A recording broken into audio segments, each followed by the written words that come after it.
Friends, मेरे पास ये एक पेशेंट है। इस पिक्चर में देखिए, ये ग्रॉसली केरियस है और यंग पेशेंट है। इसकी एज पेशेंट की लगभग 16-17 ईयर्स होगी।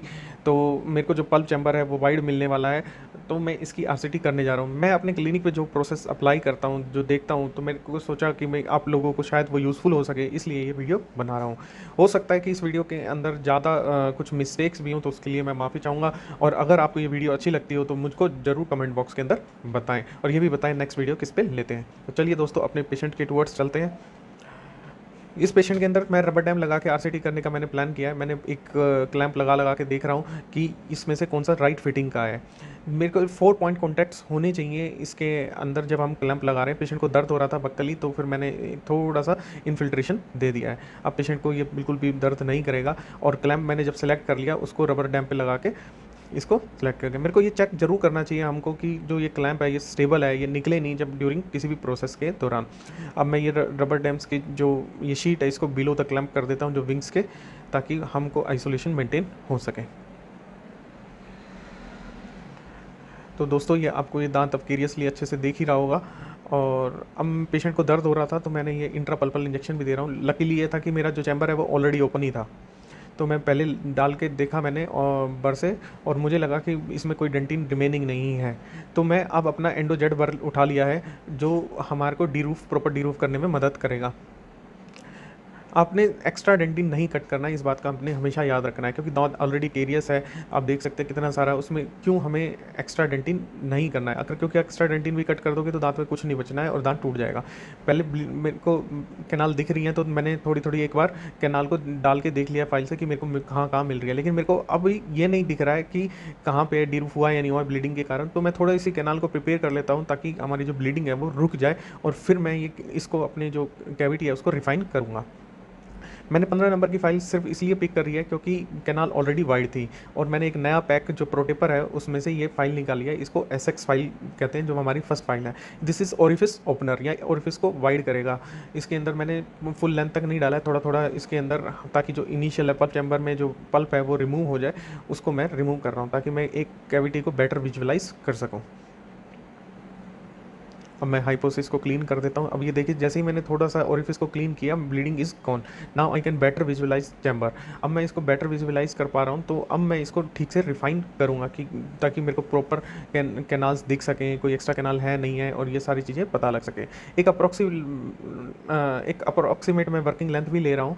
मैंने रबर डैम की शीट हटा के एक वर्किंग लेंथ ले लेते हैं इसकी, कि मेरे अप्रोक्स लेंथ क्या है। हमेशा अप्रोक्स लेंथ आपको जरूर पता होनी चाहिए कि आपको फाइल इनिशियली कितने एमएम तक डालनी है। सपोज वर्किंग लेंथ है आपकी 18 एमएम, आपने इनिशियली डाल दी 20 एमएम, तो आपने जो अपाइकल फोरम मैंने उसको काफ़ी वाइड कर दोगे, ऐसा नहीं करना आपने।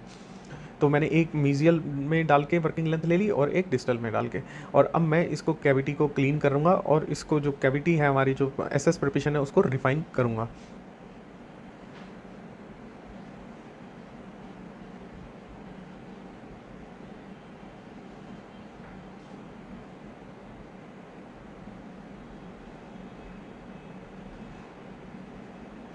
आप देख सकते हैं मैं राउंड बर से कैसे डी रूफ कर रहा हूँ, और आपको एक्स्ट्रा कुछ भी कट नहीं करना है। Extra cut is very dangerous for our tooth. ये कस काफ़ी स्टीप हैं, जो मेरे को जब मैंने फर्स्ट बार फाइल डाली तो स्टॉपर को प्लेस करने में दिक्कत कर रहे थे, तो मैं इसको फ्लैट कर देता हूँ, ताकि मैं स्टॉपर का एक स्टेबल रेफरेंस पॉइंट ले सकूँ। ये रेफरेंस पॉइंट काफ़ी इंपॉर्टेंट होता है दोस्तों। अगर ये आपका स्टॉपर फाइल का हिलता रहेगा तो आप करेक्ट वर्किंग लेंथ नहीं ले पाओगे। तो again I will irrigate with hypo, and फिर अब हम अपनी बीएमपी स्टार्ट करेंगे। अब मैंने वर्किंग लेंथ के मेज़र कर लिया है, और अब मैं अपनी फ़र्स्ट फाइल इंसर्ट करता हूँ। तो ये मेरी फर्स्ट S1 फाइल है। SX के बाद प्रोटेपर के अंदर कैसे करना है, पहले SX, फिर S1, फिर S2, फिर F1, इस तरीके से सीक्वेंस में ही हमने चलना है। तो ये SX फाइल से मैं प्रिपेयर कर रहा हूँ वर्किंग लेंथ तक। और आप ये देखिएगा कि मैं हमेशा एक डायरेक्शन में कभी भी फाइल नहीं डालता, और हमेशा जो वॉल्स हैं उनको ब्रशिंग मोशन के अंदर करता हूँ, ताकि जो वॉल्स के ऊपर का जो पल्प चिपका है वो सारा का सारा रिमूव हो जाए ना। अब फिर जब भी आपने फाइल निकालनी है तो आपने इरीगेट करना है हाइपो से। हाइपो जब आप यूज़ कर रहे हो तो आपका सक्शन बहुत इंपॉर्टेंट है। अगर आप रबर डैम नहीं लगा रखा है तो आपने सक्शन के साथ ही लेना है, नहीं तो हाइपो से एक्सीडेंट्स हो सकते हैं। ये मेरी जो वाइट वाली यानी ये S2 फाइल है, ये S1 और S2 हमारी मिडल फ्लेयरिंग करती हैं, ताकि पहले SX ने हमारी कोरोनल फ्लेयरिंग करी, S1 और S2 ने मिडल फ्लेयरिंग करी। थोड़ा बहुत अपाइकल भी प्रिपेयर करती हैं, लेकिन ज़्यादातर जो अपाइकल प्रिपरेशन का काम वो F सीरीज़ का है, यानी F1 F2 F3 F4 F5। अब देखिए कि मैंने जैसे जैसे करते हैं तो ओरिफिस भी काफ़ी बड़े होते जा रहे हैं। S2 के बाद मैं वर्किंग लेंथ एपेक्स लोकेटर से कंफर्म करना पसंद करता हूँ। वैसे apex locator main working length का मेथड है, आप हमेशा याद रखिए। एपेक्स लोकेटर के अंदर माइनस की रीडिंग देखनी जरूरी है। एक बार पहले माइनस में आपको जो फाइल है वो बाहर निकालनी है, ताकि माइनस में रीडिंग आए, फिर स्लोली स्लोली रिट्रीव करनी है ताकि पॉजिटिव की रीडिंग आ सके। मैं एपेक्स से 0.5 mm रखना, शॉर्ट रखना पसंद करता हूँ। तो जब तक अगर आपकी माइनस की रीडिंग नहीं आ रही और आपकी फाइल अप एंड डाउन से इसकी रीडिंग चेंज नहीं हो रही, तो इसका मतलब एपेक्स लोकेटर ठीक वर्क नहीं कर रहा है। अब क्योंकि कैनाल वाइड थी तो मैंने 15 नंबर से ही इसमें एपेक्स लोकेटर से रीडिंग ली थी, नहीं तो 10 number is generally good file. अब मैंने अपनी कंफर्म कर लिया वर्किंग लेंथ, तो अब मैं अपनी F1 फाइल से मीजल कैनाल्स को फिनिश कर रहा हूँ। अब डिजिटल कैनाल के अंदर मीजल हमने F1 फाइल से उसको पल्प को सारा ख़त्म कर रहे हैं, उसको सारा कट कर रहे हैं, सारी क्लीन कर रहे हैं हम। Now again irrigate.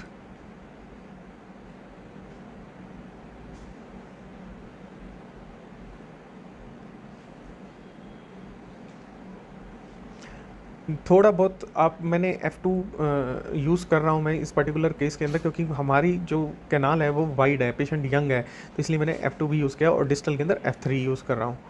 और हमेशा सारी वॉल्स के अलॉन्ग करके देखिए, F3 यूज़ कर भी रहा हूँ, F2 तक कर चुका हूँ। कितनी वाइड फाइल होती है, कितनी मोटी फाइल होती है, उसके बावजूद मेरे को पल्प का डेब्रिस मिल रहा है। ये सारे के सारे हमने अच्छे से रिमूव करने हैं। अगर हमारा पल्प रिमेनिंग हो जाएगा तो हमारी RCT फेल हो सकती है।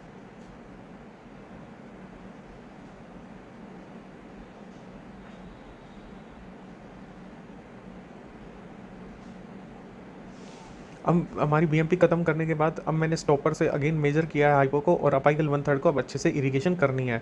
अब हमने शेपिंग तो कर ली अपनी फाइलों से, लेकिन अब क्लीनिंग का पार्ट बचा है। एक अच्छी RCT के अंदर इरिगेशन बहुत इंपॉर्टेंट होती है। अब मैंने हाइपो से उसको मेजर कर लिया था, हाइपो की अपाइकल 1/3 तक हमारी टिप गई है। अब ये मेरे पास सोनिक एंडो एक्टिवेटर है, अब मैं इसको हाइपो को एक्टिवेट करूँगा।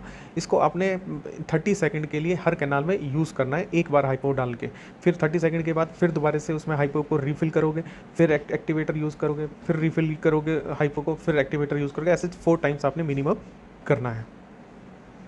और आपने ये याद रखना है कि हाइपो एक्सीडेंटली भी पेरियापाइकली ना जाए। अगर जाएगा तो वो इरिटेशन कॉज करेगा और दिक्कत पेशेंट को हो सकती है बाद में। ये हमारा फ्लशिंग एक्शन करता है, उसको एक्टिवेट करता है हाइपो को, ताकि वो अच्छे से एक्ट कर सके। और उसके बाद आपने नॉर्मल सलाइन से इसको वॉश कर लेना है। आपने कोई भी हाइपो का रेमिनेंट नहीं ढूंढना है। अब मैं इसके अंदर वर्किंग लेंथ एक्सरे लूँगा, कि ये चेक करने के लिए कि मेरा जो GP है वो वर्किंग लेंथ तक पहुँच रहा है या नहीं पहुँच रहा है, टक बैक आ रहा है या नहीं आ रहा, और सही से आ रहा है या नहीं आ रहा। आपको ये इंपॉर्टेंट है कि आप जो का मास्टर कोन एक्सरे है वो ज़रूर लो। अब ये मास्टर कोन एक्सरे से मैंने चेक कर लिया, एंड जो भी मेरे को कमी लग रही थी वो मैंने उसको चूज़ कर लिया। फ्रेंड्स, मैं इसके अंदर वार्म ऑब्जर्वेशन करने वाला हूँ, तो मैं अपने जो इसके अंदर प्लगर्स हैं वो उनको ये देख रहा हूँ कि मेरे कैनाल के अंदर सही से फिट हो रहे हैं या नहीं हो रहे। मैं इंस्ट्रूमेंट सेलेक्ट करके रख रहा हूँ उसके लिए। ये बहुत इंपॉर्टेंट है वार्म ऑब्जर्वेशन टेक्निक के लिए। अब मैंने वो चेक करने के बाद अब मैं पेपर पॉइंट से कैनाल को अच्छे से ड्राई कर लेता हूँ। आपने याद रखना है कि जब तक पेपर पॉइंट को डालना है, जब तक पूरी तरह से ड्राई नहीं हो जाए। थोड़ा सा ब्लड मेरा लग के आया, यानी मेरा जो पेपर पॉइंट है ये पेरियापाइकली ट्रांसफ़र हो रहा है। अब एक बार अच्छे से ड्राई करने के बाद हम अपनी ऑब्जर्वेशन स्टार्ट करेंगे।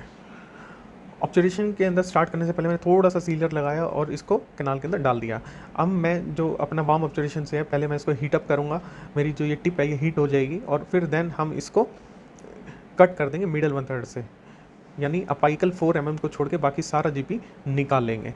और इससे क्या होगा कि ये गर्म होता है, तो हमारा जो GP है वो सारी लेटरल कैनाल्स और सारे स्पेस को फिल कर देगा। और अब मैं प्लगर से उसको पैक भी कर दिया। ऐसे ही सेकंड कैनाल के अंदर भी मैं इस लास्ट का 4-5 mm छोड़ के बाकी सारा GP को कट कर दूंगा।